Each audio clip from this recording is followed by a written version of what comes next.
আপুনি আপোনাৰ শিশুটোক লক্ষ্যত উপনীত কৰাব বিচাৰে নেকি? যদি বিচাৰে তিনিটা কথা অতি গুৰুত্বপূৰ্ণ কথা মনত ৰাখিব লাগিব। আহকচোন আমি তিনিটা কথা জানো। স্পষ্ট হওক, অৰ্থাৎ ল'ৰাটোৱে কি হ'ব বিচাৰে, কি লাভ কৰিব বিচাৰে, তাৰ ওপৰত ল'ৰাটোক আপুনি দৃঢ় সংকল্প ল'বলৈ শিকাওক মানে আপুনি ল'ৰাটোক সেই সংকল্পৰ পৰা যাতে বাহিৰ নাযায়, সেই সংকল্পৰ কাৰণে কি লাগিব সেইখিনি আপোনালোকে গুৰুত্ব সহকাৰে শিকাওক। দ্বিতীয়তে পৰিশ্ৰম আৰু ধৈৰ্য ধৰিবলৈ শিকাওক। সফলতা একেদিনাখনে নাহে। সফলতাৰ কাৰণে আপুনি পৰিশ্ৰম কৰিব লাগিব, ধৈৰ্য ধৰিব লাগিব। ধৈৰ্য আৰু পৰিশ্ৰমে কাম কৰি যাওক, এদিন সফলতা নিশ্চয় আহিবই। তৃতীয়তে ইতিবাচক চিন্তা, অৰ্থাৎ পজিটিভ এটিটিউড, অৰ্থাৎ বিফলতা আহিলেও হতাশ হ'বলৈ নিদিয়াকৈ যাতে এদিন সফলতা আহিবই বুলি তাক লাগি থাকিবলৈ দিয়ক।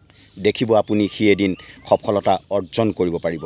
গতিকে কথাকেইটা কেনে লাগিলে কমেণ্ট কৰি জনাব, লাইক কৰিব, শ্বেয়াৰ কৰিব আৰু মোৰ পেজটো ফ'ল' কৰি দিব। ইউটিউবত চাই আছে যদি চেনেলটো ছাবস্ক্ৰাইব